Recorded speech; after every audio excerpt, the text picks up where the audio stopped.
Evening all, welcome to some Space Engineers. So what we're going to do today is, this is the big rejuvenation of the flagship. It's too small.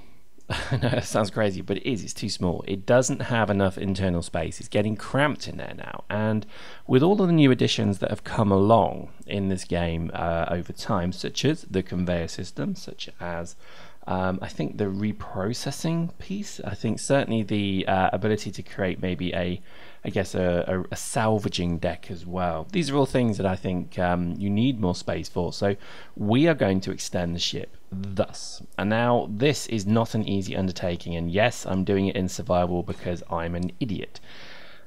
To do it any other way would feel cheating. At least I'm going to do the hull in this. I may do the interior in creative because I just can't be bothered to get together all the internal blocks. So there may be a little bit of cheating eventually, but no, with this first bit, it's going to be all me. And I wanted to do this because you may remember way back, we did start a brand new build, and this was all done in survival. And we built what I thought was quite an impressive kind of bulging ship at the back. And I always quite liked what that was shaping up to be. Then sadly that save became corrupt and I couldn't ever get it back. So I'm deciding to rekindle that, I guess, design with what you're seeing here. So we're actually just going to extend the ship by a whole third, literally a whole third. It means we're going to have to grind all of those engines down and rebuild them. I'm not looking forward to that, I can tell you. And just generally it's going to take a fair bit of effort. And building in survival is also bloody difficult because you don't have the tools like you know, the shift control piece where you can hold and then, you know, build a whole line of things. Post in the comments if there's an easy way to do this. It's already too late because I've done it, but at least then I know for next time, so I don't lose my sanity trying to build it. Now, why do we do this? What's the point? What's the purpose? Well, good question. And I think, to be honest, this has got to be one of the very, very beautiful things about this game, is that you want to constantly keep meddling with your ship. And I think this is just tip of the iceberg, building the hull. The next logical step from this is to then build the conveyor system, is then possibly to build backup systems. The ship is now so large it needs multiple gravity fields, so that's going to be interesting to see how we overlap them, because obviously we don't really want an area where there's 2G gravity acting downwards effectively, because that's going to cause problems as well. So, you know, we're going to have to do a fair bit of tinkering, but to be honest, this is the game. It's exciting because this is pretty much whatever I want to build, I can build, and I like that. I think with this ship design, it is inspired, I guess, by long, big, you know, long ships. You know, the kind of, I don't know, Earth destroyers from Babylon 5. I always quite like them. I probably could do a spinning, rotating, decky kind of thing, but maybe we'll look at that.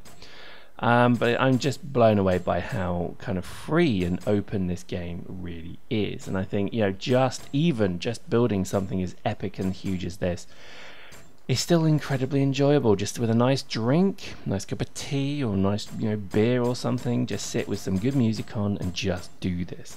And I think you'll find a game that is just so relaxing. I can't stress to you how relaxing this game is. It is heartening to hear that so many people have actually gone and bought this game based on the videos I've done. I am overjoyed with that, because I think partly I do these videos to show you good games and what I enjoy. And I think, you know, I've always been a pretty active gamer. And I think I'm always happy when people say, "Oh man, that game you played, yeah, I really liked it, so much so I went and bought it." And it's like, oh man, that's cool.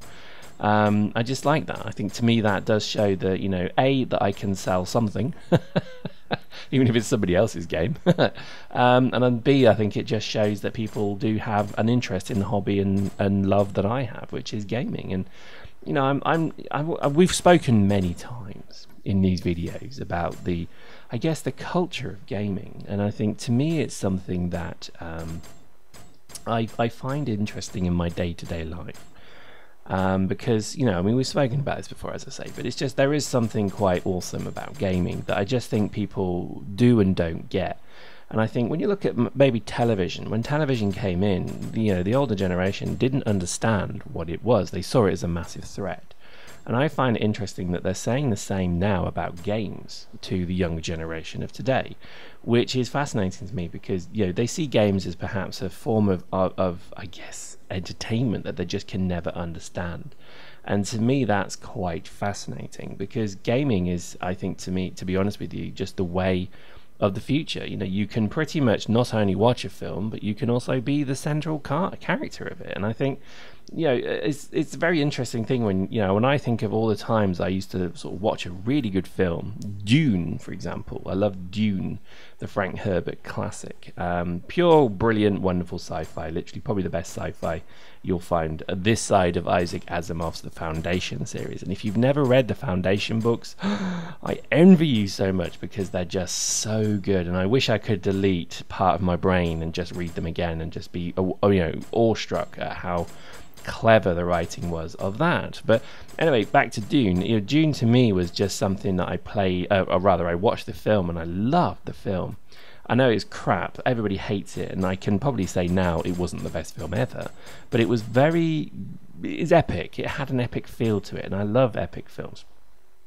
And then the first thing I did after watching that film was go and load Dune 2, the classic RTS game, and I played that until I was blue in the face. And I think that to me was just my kind of epiphany with gaming, was that it is really, you know, front and center of the way you play games, you know. And I think that escapism was more interesting. It was more fun playing the game and having an imagination playing the game than it was watching the film, because the film's obviously, you know, it's a linear story. It never changes, whereas a computer game does. And a great example here is Skyrim. Skyrim is literally as good as movies. Literally, the stories, the writing, the dialogue, the narrative, the setting, the graphics, everything is as good as any effing movie out there.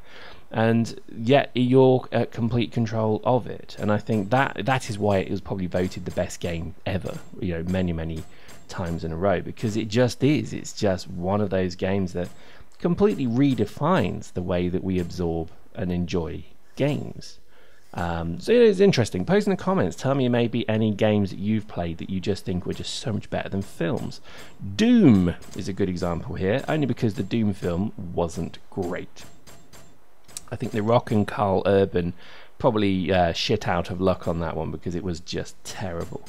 Good story, good idea, just poorly executed. They needed, you know, I wanted that whole film to be filmed from a first-person perspective. So if you remember, you may or may not remember this, but Doom, the film, had, I believe they said, a 7-minute montage or 7 minutes action sequence where it was all shot from the first person's, you know, Carl Urban's viewpoint, and it looked like a game, right? And I always said when I watched it, is like they should have just done the whole movie like that and just made it one long action movie. I bet you it would have been more successful than what actually ended up being done. So few games, I think, ever live up, so few movies ever live up to the game that's created of them. RoboCop was a good example here. Terrible game entirely. But I think, you know, as of late, gaming has kind of overtaken Hollywood. I think when you look at what GTA 5 accomplished, GTA 5 is just exceptionally good. And it's weird because it's kind of like good. GTA 4 and GTA 3 and GTA Vice City, is it Vice City or Miami, whatever it was, they were all just obviously written by people who'd never read a book in their lives but has seen every gangster movie ever made, and it was very evident we were watching a film, you know, a game made by people who've just watched films, and they've not read books, they've not read The Godfather and understood the subtleties, or for example.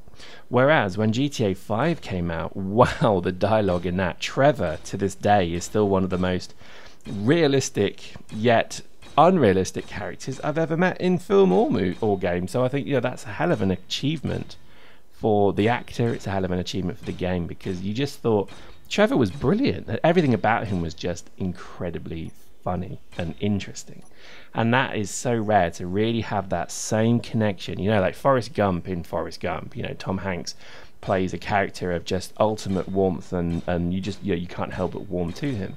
But if they did a game version of it, there'll be no way you'd ever, you know, kind of sympathize and empathize in the same way at all.